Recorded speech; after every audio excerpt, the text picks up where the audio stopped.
Welcome back to the Let's Glow Show. It's Amanda Sweet, the creative fairy godmother. And every single week we talk to a creative entrepreneur carving their own path in the world, creating space for other people. And today we have a friend that I actually met through Bamboo, like many of my guests, but also through Barre. And then now through our entrepreneurial journey. So I'm so excited to bring you our wonderful guest today, Jaime Mancini, co-founder of JH Consulting and Solutions. Did I do that part right? I feel like I Yeah, messed it up. Oh, okay. It felt wrong coming out. Tell us all what you do, because I know from a practical way what you do, but do the technical way first. sure. So, as Amanda said, I am the co-owner of JH Solutions and Consulting, and we are a small evaluation firm in Metro Detroit, helping nonprofits and community groups with their research journeys, evaluation, and learning. So that could look like grant writing, it could look like reporting, data collection, focus groups, surveys, strategic planning, facilitation, all that good stuff. That's all the technical stuff. I love it. But And obviously, you can see why we connected, because we were chatting and you were like, oh my gosh, I do all this beautiful stuff. And I'm like, I need your help. I'm in the weeds. I'm doing the work, but I know that there's more of a story to tell. And you're like, there's always more story to tell through the numbers. mhm. Yes, so that is one thing I think we try to help nonprofits with is telling their story through their data and helping them create greater impact, leverage for more dollars and funding, and just building better relationships with community members and different stakeholder groups. I love it. And I feel like the people that I know that are in nonprofits are so eh, in the startup nonprofit world, I'll put it that Hmm. way, are like so inundated with the work that they're not even thinking about collecting. I would say we didn't start collecting data on the revamp until like 3, 4 years into the project, which Hmm. was way too late. So I am curious to know, and then I want to jump back into your story, but I'm curious to know, like, when should a nonprofit start building their data story? When, like, how do we know what to do if we're so deep in the doing? That's a great question. Think that, I think the answer is just when you have capacity to be doing it. I think the more good data, the better. But like you said, when you're in the work, it can be really hard to hit pause and do some of the administrative tasks, the less fun data collection, Mhm. building those, forms, the processes to get everything going and stuff. So I think there's lots of ways to do it. There's ways to start it from day one. And then there's ways like you're doing it where you and I are kind of going back and kind of harvesting some of the really good outcomes, the data that has already been collected or information that you are gathering that you don't even know you're gathering. And that Mm. can be really useful too. So I don't know. That's such a good question. I don't have a great answer. No, that was a beautiful question. And I love the word harvesting. I got like a little tingle because I'm like, Yeah. we have been doing the work. And this is to the other nonprofit out there that's listening. You've been doing the work and the data is there. I wasn't even thinking when we talked the first time, I wasn't even thinking about like demographics being listed in my Eventbrite, Mm, for example, or like using my Eventbrite past events to see some of these numbers. In my mind, I'm such a like, oh, we're going, going, going. All that information is just gone, but it's not. mhm, Like the Google Forms are there, the Eventbrites mhm. are there, and we can harvest from. I love the word harvesting because it makes me feel like it's not like poof gone, because that's how it used to Yes, feel. exactly. Yes, it's like you can take a pause and look back at it and really dig in deep once you are able to move beyond just like the day-to-day work. I think that's the hardest part of startup nonprofit culture is that you're in it and you're doing the grind and you are so focused on the work that some of the other stuff, that's why we come in and help with some of the admin, some of the capacity building, some of the like I don't know how to do your job, but I can Right. come in and support the revamp and other nonprofits to do some of the other stuff that they might need support with or haven't thought about quite yet. I guess if I was a nonprofit and I'm like, I need help with everything, how would I Hmm. know that I'm ready to call in a consultant like you? Mm,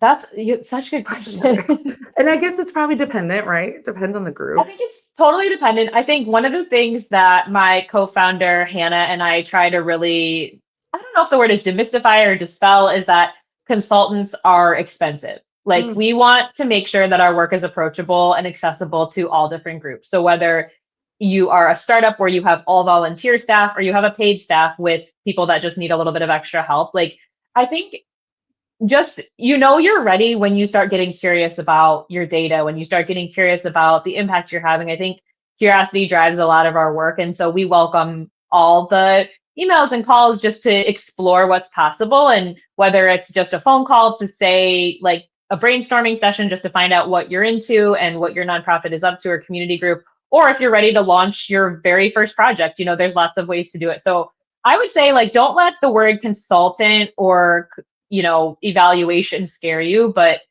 just be excited to, like, explore and stay curious about your work. I like that too, because I do get scared when people are like, I'm a consultant, I can help you. And I'm like, oh, what does that mean? Bill. Like, oh my gosh. Right, exactly.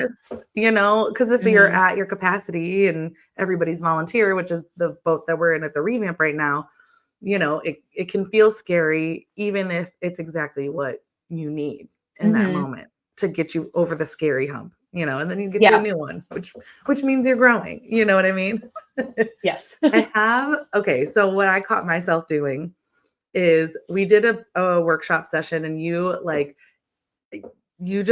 way your brain works around people and data and community was so beautiful. You're like, have you thought about this? Have we looked at these numbers? Have we built a chart that looks like this? And I'm like, no. But then after we met, I was just like rage applying to grants. And I feel like I haven't gotten anything. I was rage applying to grants, awards programs, a little bit of everything.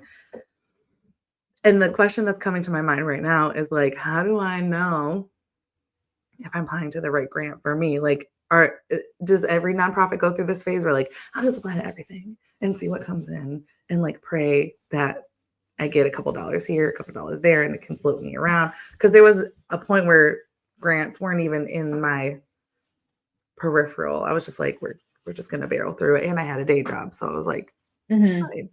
Now I'm like, oh no, where's the money going to come? Right. There's trial and error. Definitely. I always apply to whatever speaks to you. If you feel aligned with the funder, definitely apply for it. I think part of the work is about kind of who you know and relationships. So I do think it's a little bit easier if you have a built relationship with whoever you're trying to get funding from, or if they can put a name to your face or your work or the events. It's also really tough in the startup culture, I think, to get your very first grant, because a lot of funders are looking for established relationships. They're trying to see, like, how do you manage your dollars? Are you going to do what you say you do? Like, how can I trust that you are who you say you are? I mean, there's a lot of that. And then, I don't know. I mean, I think there's something to be said about local funding too, that is perhaps the route to go, especially with being in the Detroit space. Like, people in Detroit are often really looking to fund efforts in Detroit. So, like, place-based funding could be really valuable. I know you and I looked at that one larger one, which we know we were going up a lot against a lot of other competitors. I don't know. I think I would say just keep applying, and, if there's a group that you're really interested in working with, reach out to them directly and see if you can get just an informational call, and just to introduce yourself, just kind of pitch the revamp to them and say, here's what we're about, here's why we're making a difference, and we would love to partner with you in any way. And then, I don't know, that could result in longstanding partnerships. It could look like funding, it could look like sponsorships. That's not a bad idea. Like, it's not weird. They're not like, who is this guy just knocking on the door? What do they want from us? They probably want money, like. The worst thing they're going to say is no. And then I think about that a lot, like reaching out to people who I'm interested in talking to and stuff. And it's like, well, it's a kind of a low stakes thing I've done, is send an email to say, hey, I want to get to know you. And if they say no, or they leave me on red, then I guess I'll try again, or or it is what it is. I get that. I don't know why I put this extra, like you said earlier, mystified energy around, like, oh, a grant or an accelerator or a program that's giving out grants. And it feels like, oh, well, maybe I shouldn't step over the line of the application, so to speak, and just be like, Well, I think that's I think that's real too, especially with like the power dynamics around it, because you're applying for money, and there's strings attached when money is involved, even if it's a grant. And so I get that, but I'm glad that we know one another and we can kind of talk through how we can kind of break that down together, and so that it doesn't feel so scary applying to grants or reaching out to somebody that you want to work with or something like that.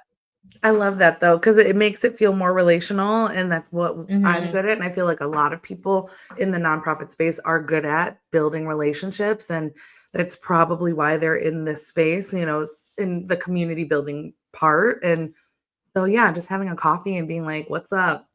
What do you Hmm. like? What are you Yeah. into? Why do you do this work? Like, should I even apply? Do we align? And do I Yeah. want to work with you?" Almost like a fit check. Yeah. We've done Yeah. that I've done that a lot this year. It's like, can I take you to coffee? Could we grab lunch together? Like, I think over a meal or food or a treat, like it's always easier to talk to people, and it's always Mhm. nice to be asked. So I highly recommend it. I mean, Hannah and I have an idea in the next year to try to do a couple of those every month. We know someone in Right. the field who did, oh my gosh, she did 50 coffees in 50 days or something like that. And I think she did all of them, but that Oh, is where we nice. kind of felt inspired. Like we have to spend intentional effort building relationships with people, or otherwise we won't do it. Mhm. And then it becomes transactional, not relational. And so I think about that a lot. Yeah. Okay. I Mhm. like that challenge. That feels very exciting. Feels like something I could do. Feels like something I'm like, this is, a coffee. I got 2 coffees after this. I could do like 50 coffees in 25 Yeah, days. you'd be very caffeinated. You'd be, I already am. We already are doing this. And when I was at Bamboo full time, it was definitely like Tuesdays, I was having like 3 to 4 coffees a day with oh my people. gosh. With people. Like it wasn't just like 3 to 4 I mean, I was doing 3 to 4 coffees anyway, but like coffee chats, and those are so valuable, but I would not recommend it because you don't get time for a break. You don't get time to decompress from that coffee. You don't get time to like not only decompress from the coffee, but like do the actions from the coffee chat, Mm. Hmm. and I feel like I'm a in the moment kind of person. So like if I'm delayed, it's going to be delayed like 3 to 6 weeks. Like if I don't do Mm. it immediately, it's going to be a long time. It's going to be put at the bottom of the list. Yes, Oh, I I get love that. that. Okay, so how is it being a business owner? What on the business side of things? How's this experience been for you being in consulting and all of this work? It's been one of the best decisions I've ever made. And I say that 3 years into it. So I think in 2022, I was working at a nonprofit full time in Ann Arbor, and I was just ready to move on. It was time, and I applied for my LLC. I thought that consulting would be something I could keep in my back pocket, just as I worked my full time 9 to 5. I had Mm, this idea that you needed a corporate job and employer provided health insurance to make it work. I told myself that, and it's not true. I just want to say that mm, upfront. It's not true. You don't need those things. And I started working at another job because I was like, oh, I need the 9 to 5 grind. yeah. And I was building this slowly on the side, having a client here or there, not making a huge impact on my income, but it wasn't nothing. And then Mhm. you and I have talked about this, but in the top of 2025, the company I was working for moved in a different direction, and my team stopped working there. Mm, And the universe said, this is what you're doing full time. And so this year has been a really big journey of doing this full time, setting up payroll, making sure taxes are in order, calling the mm. accountant again, calling the state. It's a lot of management on that side, but it has been really fun, and one of the best things all year has been building this business, Mm, really doing it full time. I brought in Hannah as a co-owner officially, and that has been really great for our relationship. It's been really fun to build with a friend and like get to mm. know her on a different level and be committed to this shared goal together. And I mean, it's also a lot of hard work too. I don't want to Yeah. steer people the wrong way. Like it's a Yeah. lot of hard work, but it's a blast. I'm curious how you got from the mindset of I need a full-time job Mhm. to in order to do this on the side to I'm loving this. This is so much fun. I'm sure there was a lot of like gray area in between. There's a lot of gray area. There's a lot of therapy. Okay, there we go. There is, I mean, I also want to be transparent. Like my partner is incredibly supportive. And when I told him that I wanted to do this full time, he said, let's do it. Like, what else can I do to help? And so he at home has definitely stepped up in helping take care of the dogs more and like cook more and clean more, like some of the household things that I feel like I was doing more of just inherently from being home all the time, where he works in the office full time. I think the biggest shift for me, which is some of the work we do in our project work, is a root cause analysis. So thinking about what is really at the core of what I am trying to get at. And so I really boiled it down, and I told myself for such a long time I needed a 9-to-5 job and I needed employer provided health insurance. And I don't know why those are the two things, but then when you really boil that down, I was like, okay, I need a reliable salary and I want health insurance. I don't really care where it comes from. And the salary, it doesn't have to be provided by this large corporation or from a particular area. So I started doing some pros and cons and some like essentials, must-haves, and then some nice-to-haves. And it all came down to like building a lifestyle that I wanted. Like what I wanted was the flexibility of being able to pick the projects that I work on and being aligned with local community groups and really doing community impact work in ways that didn't feel so restrictive. And that was kind of like, okay, I can find reliable income there. And then the health insurance, it's like, well, the marketplace sells insurance and it's a dollar amount at the end of the day. And if you can make that dollar amount between your salary and setting aside some for health insurance, then it doesn't have to come from your employer provided Blue Cross Blue Shield or whatever it is. So I think that was the big shift for me, is realizing like, it's not really, I don't need those two specific things. I needed flexibility and reliability in my salary, and I wanted health insurance. So Fair. I just started to think about like different ways that I could have that and do that, and like what maybe changes I would need to make in my own life to make those things happen. And it's taken a long time, but yeah, on the other side of it, I can tell you it's been a blast. Okay, good. That's good to know, because I feel like I'm like in the middle of it. So I am wondering if you could go back, because it sounds like you had full-time, then you had part-time, and now you're full-time in your business. Yep. If you could go back to your part-time life, because I'm being selfish and asking for my situation, and I'll ask you the other part of that question too. But if you can go back to the time you were from full-time to part-time in both, what advice would you give yourself? AKA, what advice would you give to me?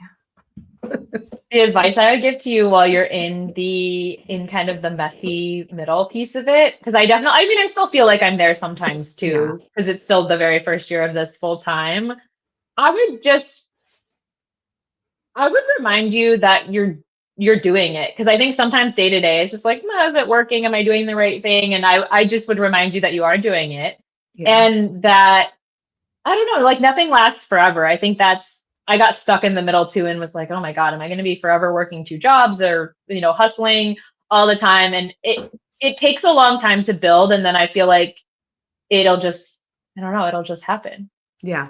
Something clicks. Yeah. Yeah. Okay. Well, that makes me feel immediately better. Yeah. Because I was like, literally that feeling like, am I doing what I'm supposed to be doing? Am I doing the work that's moving the needle, or I'm just doing the work that's easy? Does it matter if I'm doing the work anyway, whatever the work is, like, but this, like, the inner argument of like, who's the manager right now? Like, has been challenging.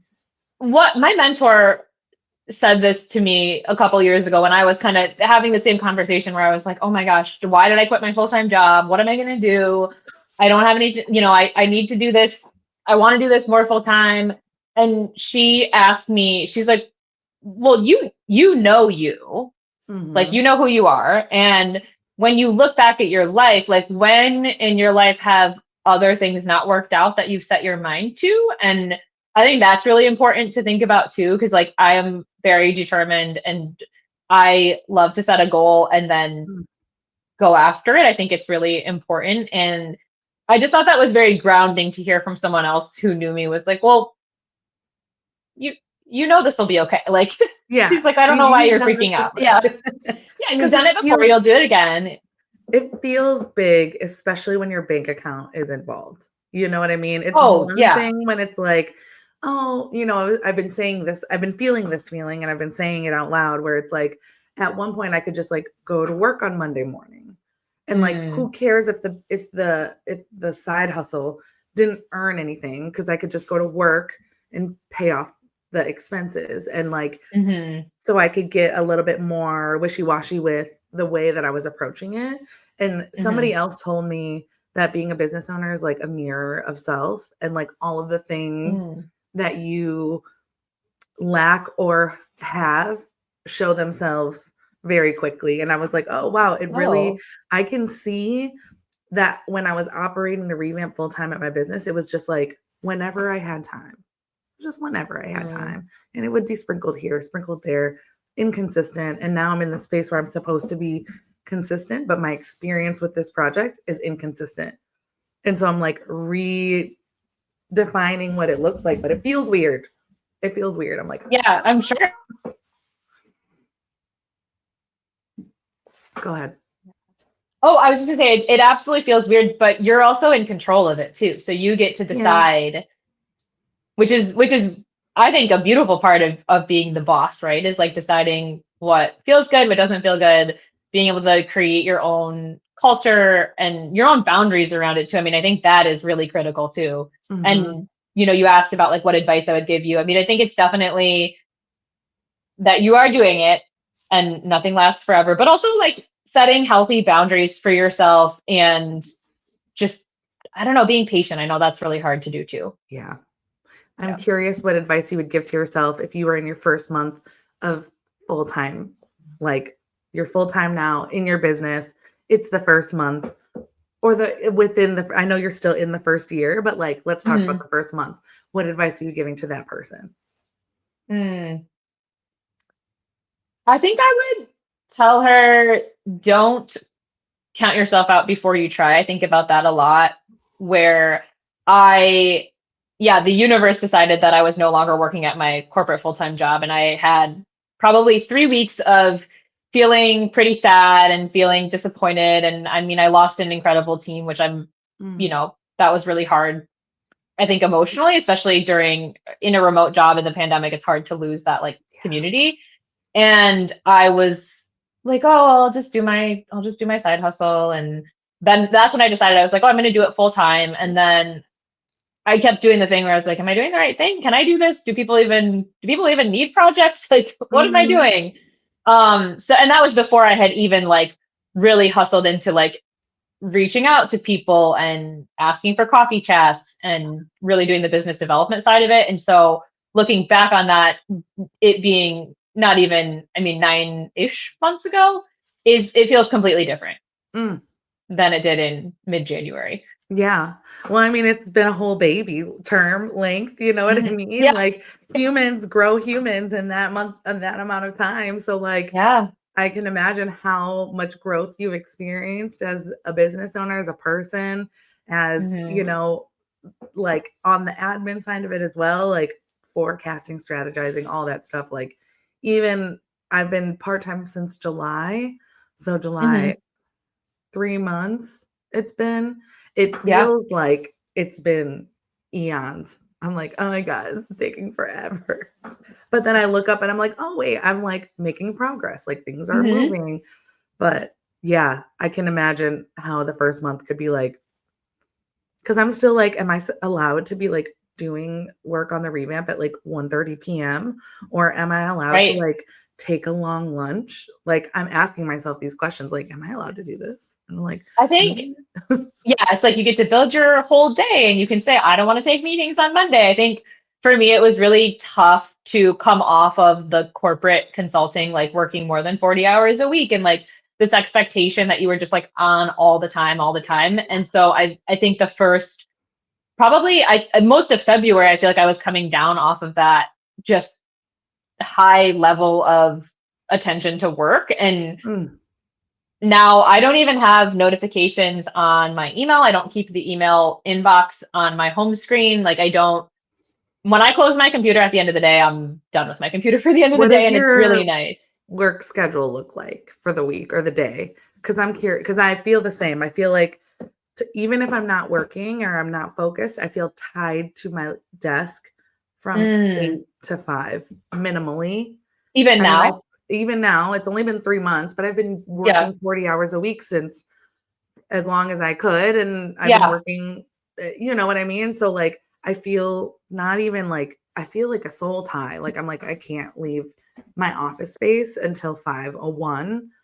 And then if I don't get any Oh. work done, even in that like time frame where I'm like just messing around, bullshitting, and like not feeling, then I'm like, oh, now I have to grind and do the side hustle. And I feel this like, oh, this is when I feel my creative space for the revamp, which is the time I've been working on it in the past. So I do feel this like the corporate, Culture. yeah, it's like it's in the Yeah, but it space is, and I it's don't know kind how of to shake like, it off. yeah, it's like kind of got you in a hold. Yeah. That's a great question. My days look pretty different Monday through Friday. Hannah and I try to keep really consistent Monday through Thursday being available for one another and for our clients from around 8 to 4 to 5. And then Mhm. on Fridays, she and I really try not to take meetings. We'll work internally, but we try not to even do meetings with one another or clients. I would say Mondays are pretty meeting heavy.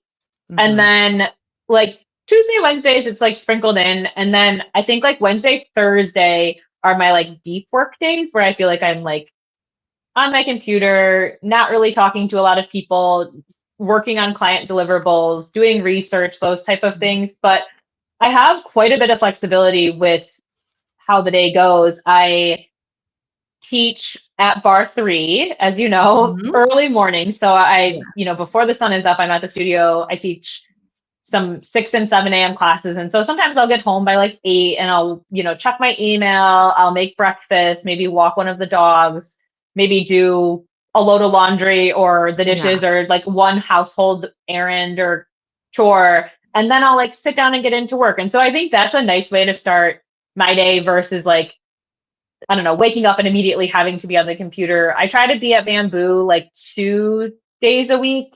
I Nice. think that's a great way to get out and like really focus. It helps me get out of my house and Mhm. really get away from all the distractions. Yep. And even though there are people there like talking and having fun and stuff, like I don't feel quite as distracted because like they're none of my coworkers. And Yes, yes. like so yeah, I think it's I like that schedule though. Like you clock out at like 4 or 5, but you're doing like Mhm. personal work early in the morning. That's something I'm catching myself doing. Like I'm also feeling like really attached to my husband's 9 to 5 schedule. So like Oh. hit like because we'll wake up around the same time. I might like snooze a couple, I think I'm still in the space where I'm like, oh, I can like sleep in a little bit, but I like to be up early and I don't have mental capacity late at night.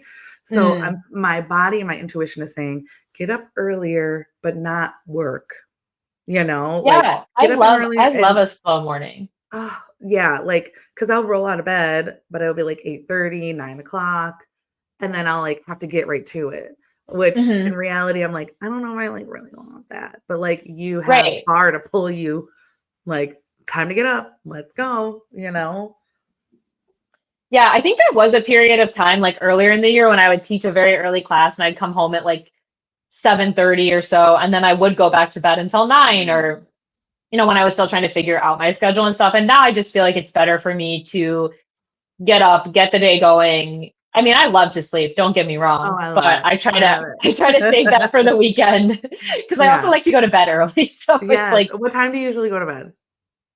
ooh, my partner and I have for 2 weeks in a row, we have been trying to get in bed lights out by 8:30 on Sundays, just on Sundays. And then Okay, I love during the that. week, I would say I am shutting off the TV in the living room around 9:30. So I am Okay. asleep by 10-ish. Okay, I love that, but you also are, like, in a consistent routine of, like, being up around 6?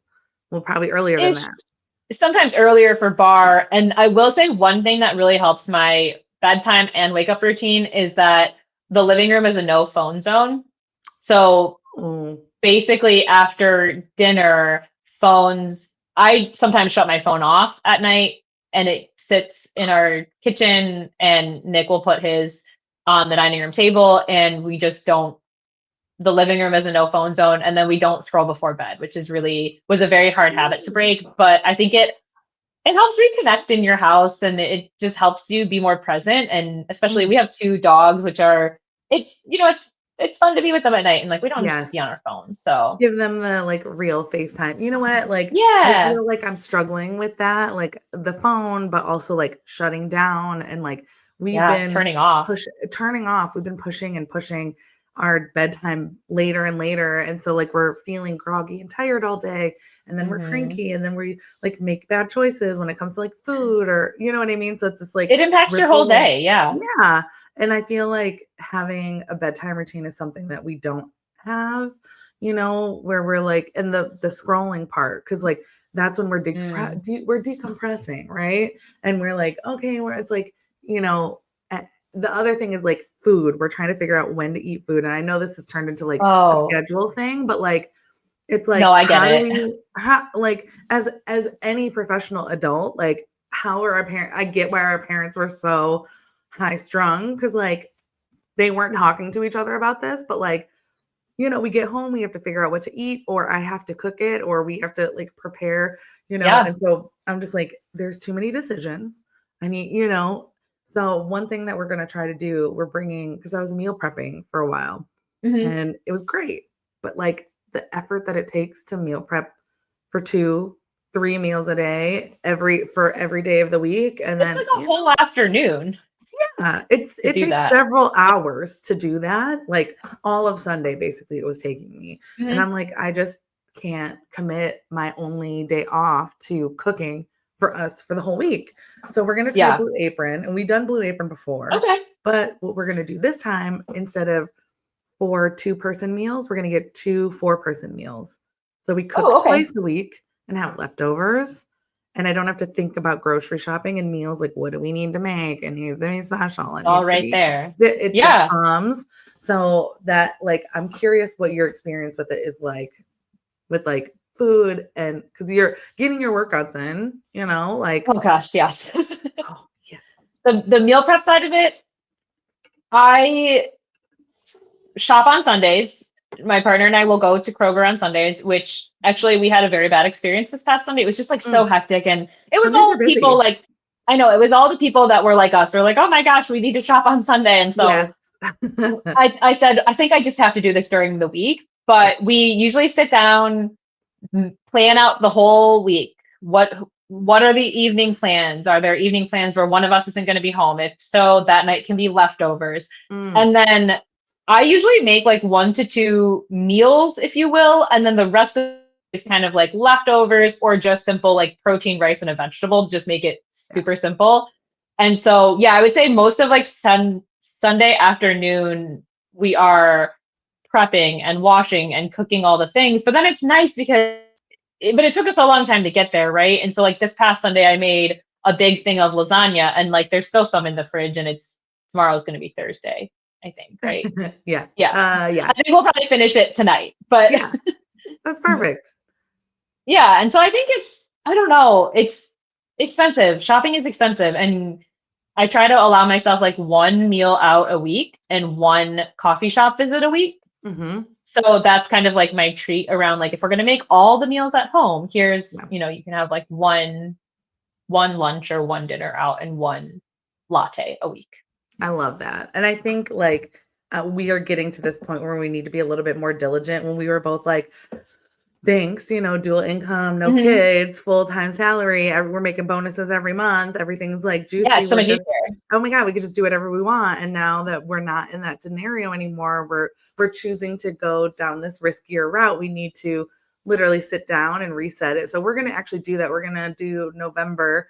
We're gonna do a marriage retreat. We're gonna take a weekend away, Ooh, and then we're gonna build our schedule for 2026. But also, I think fun. after this conversation, I like we want to be the people that have magical marriage meetings, and we want to like Mm. sit down, like let's talk about what the week is ahead. What are the finances Yeah. this week? What does this look like? Here's so we're going to build that out on that Mm. retreat because I feel like we're just like living life like just two Living.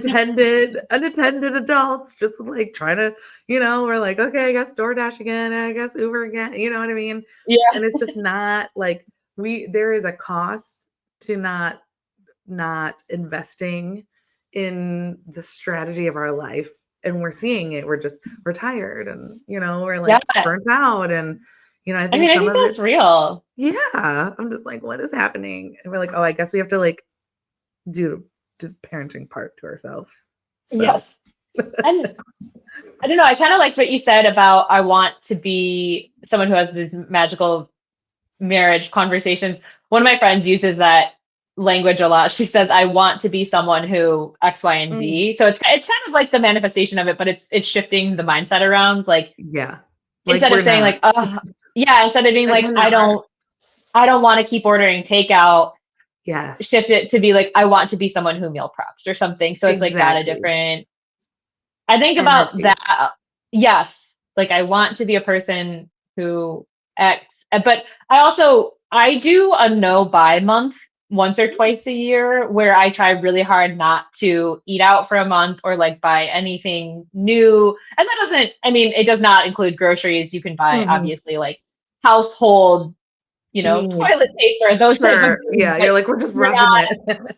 right, but we're not but you're not like buying new clothes or new decor, like new those type of things. So I think Yeah. that really helped. I try to do it like in the summer and then I don't know, maybe I'll do October or not October, Okay. November. It's already October. I've Oh already yeah, yeah. I'm like, oh yeah. November. The time is flying too. I'm like, what month is it? What year are I we know. I'm in? like, well, where am I?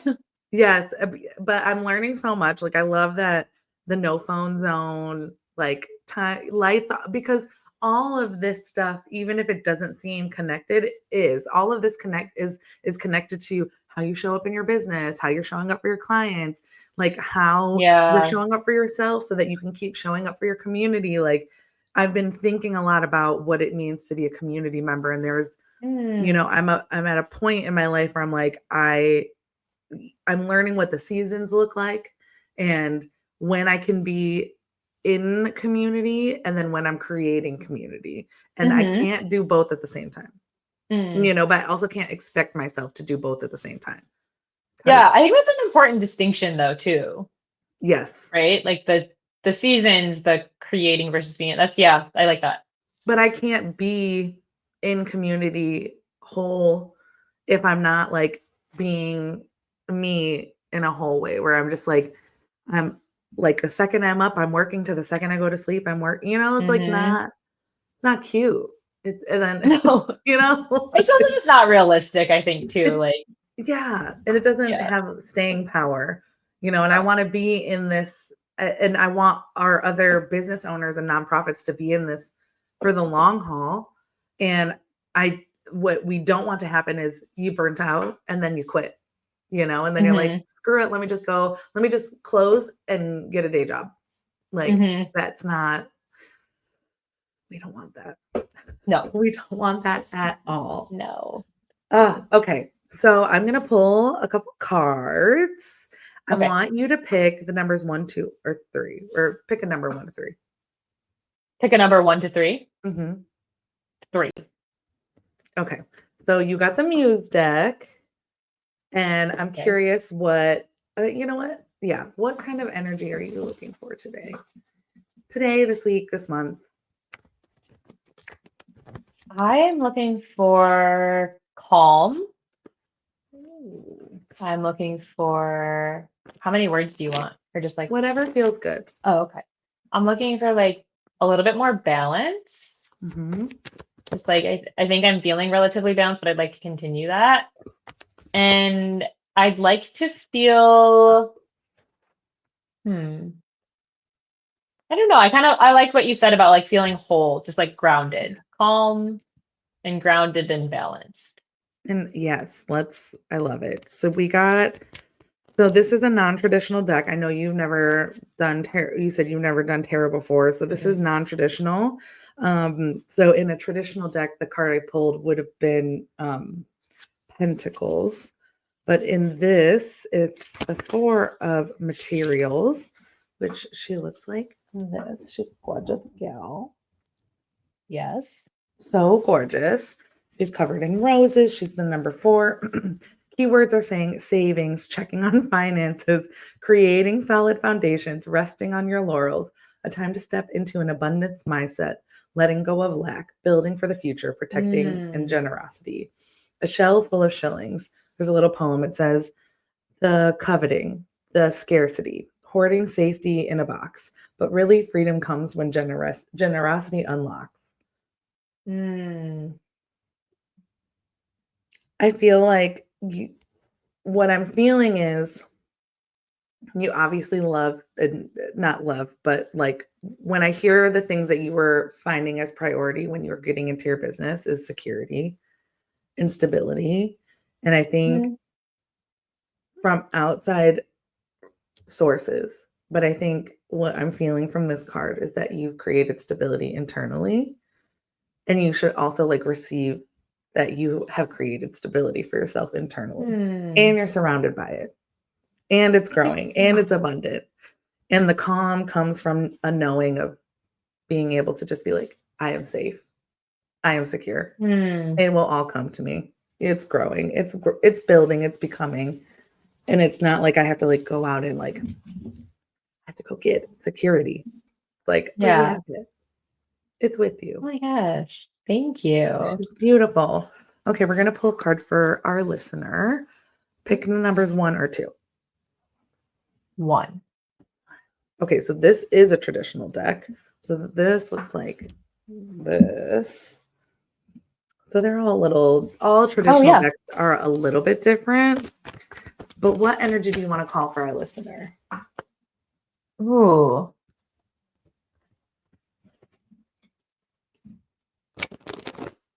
Ooh, that's a great question. I hope for our listener that they are feeling, I'll return to it, just like curious. I just want them to stay curious. I want them to feel abundant. I want them to feel creative. Yeah. Any words Okay, that you would add for them? I love these words. Abundant, creative, open. So Hmm. this we pulled the 8 of Cups. Okay. Cups is one of the traditional. And for our listener, this is what we got for you. We have the 8 of Cups reveals a major turnabout. The emotional sea change sees you concluding established relationships in order to safeguard the future. Although it feels hurtful, emotionally, this is the best long term decision. The difficulty will pass you and move forward. I feel like it's exactly what we've been talking about. Like we have to do the hard work, but it doesn't have to necessarily be hard. We're Hmm. just like seeing it and feeling it as hard. And I think to the Yeah. person listening, it's like what I'm feeling is like there's abundance. All of these cups are full, Yes. and some of them might be full of shit. You know what I mean? Like, Yes. and then we could They are just all full. like put those to the side. Those are not important. Don't need to juggle those anymore. Don't need to like Yeah. hold those Well, like, anymore. and like the other card said, let go of lack, like let go of anything that, yeah, is not for you.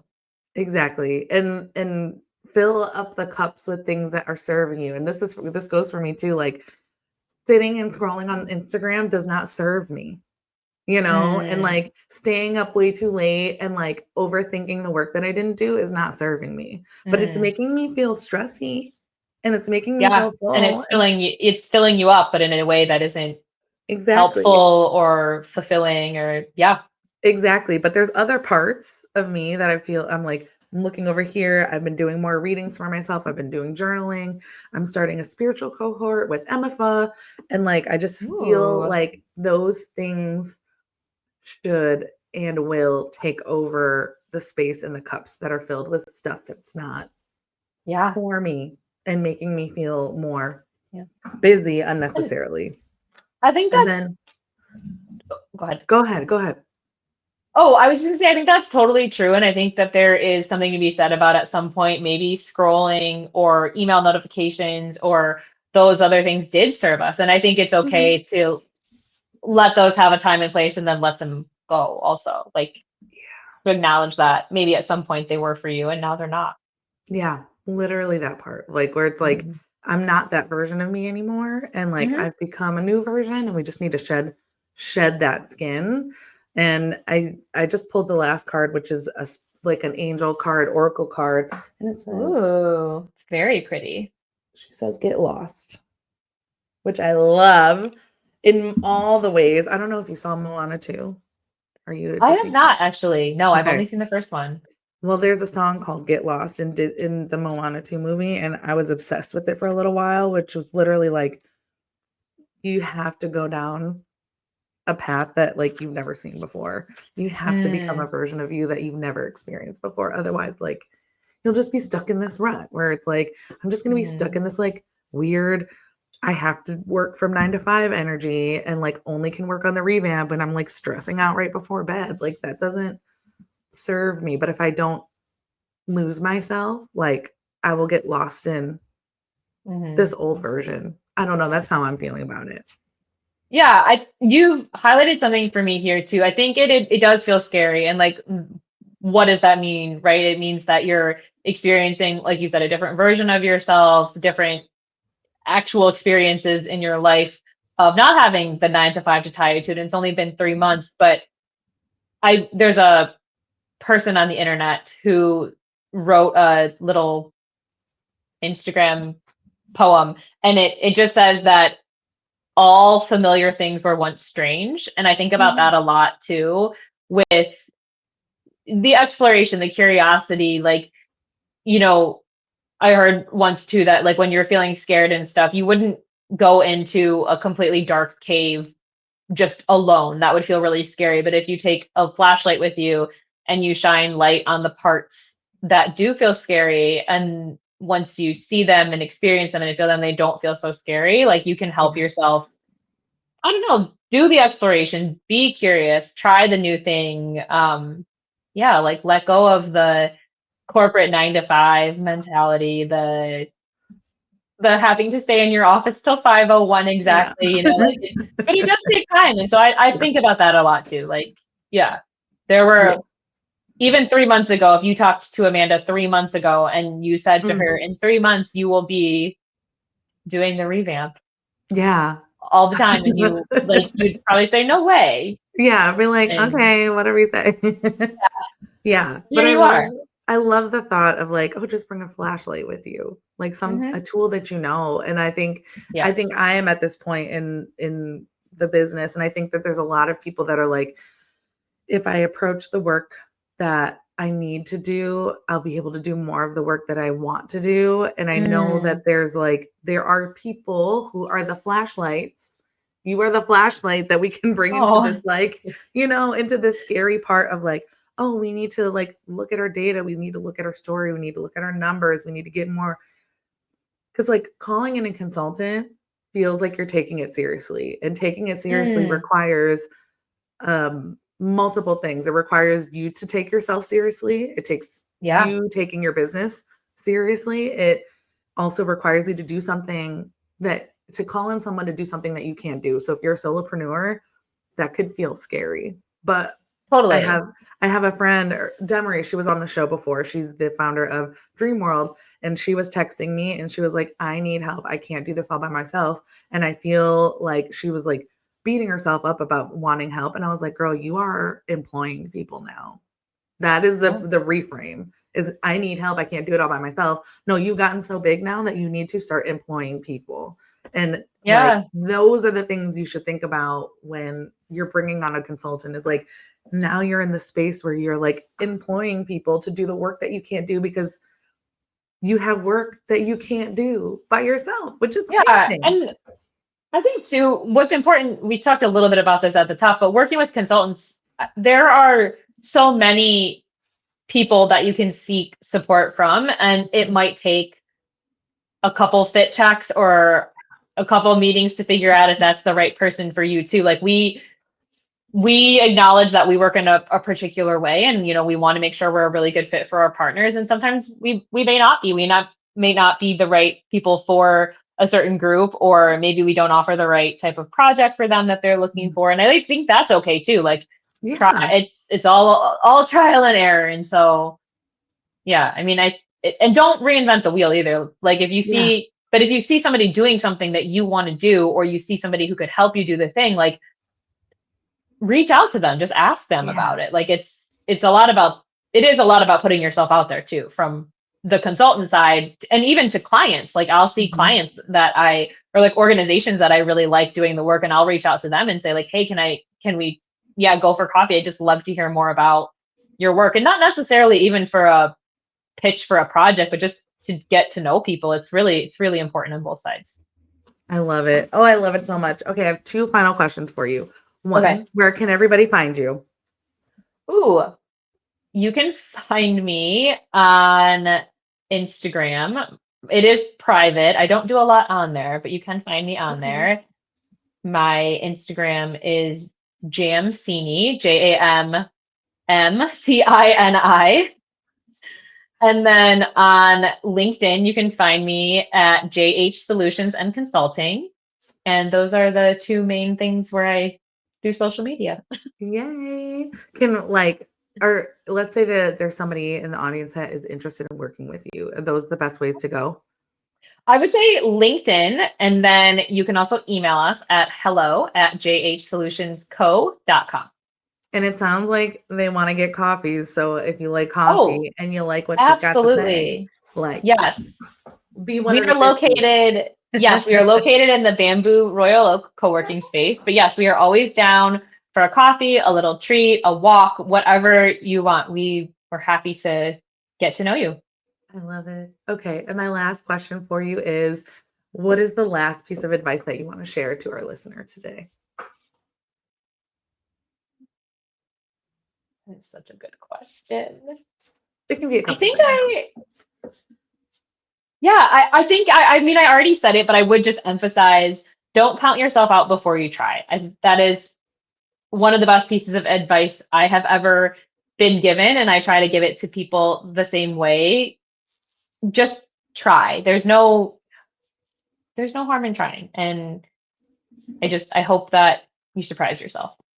Mm, I love it. Jamie, I'm so grateful for you. Thank you so Thank you, much Amanda. This was for so being here fun. today and sharing space with me and Hmm. us. And I know that this is your first video podcast It interview. is. So thank you for coming on the Glow Show and waking up Thank you early. for Well, having me. I woke you up early. Well, I woke up early. It's not early for you. I need to, Narissa and I have been up since 4:30. I aspire to be more and more like you and have a better routine. So Oh my I'm gosh. actively working on that. Put it that way. But I'm so grateful for you. Thank you so much. Thank This you has been so much. beautiful for all of the advice, but also just like doing the work that you're doing because like the nonprofit community needs help. We just Yeah. like because we're working so hard on like helping others. And I think Hmm. sometimes that story of like the shoe cobbler doesn't have shoes is like a big thing. So like Yeah. thank you for being who you are and doing the work that you're Oh, doing. thank So you. grateful. This has been so fun. Thanks for having me. Yeah. Awesome. And thank you for being here. We appreciate you for listening to the Let's Glow Show. Again, shameless plug. If you're interested in the revamp and being a brand ambassador, our brand ambassador applications are open now through early November with our content day coming up on November 15th. So if you like content, if you like modeling, if you like styling, community and community service, then the brand ambassador program might just be for you. We'll put the link below. Thanks again for coming to the Let's Glow Show. We will see you next week. It's Amanda Sweet, the creative fairy godmother. See you later. Bye.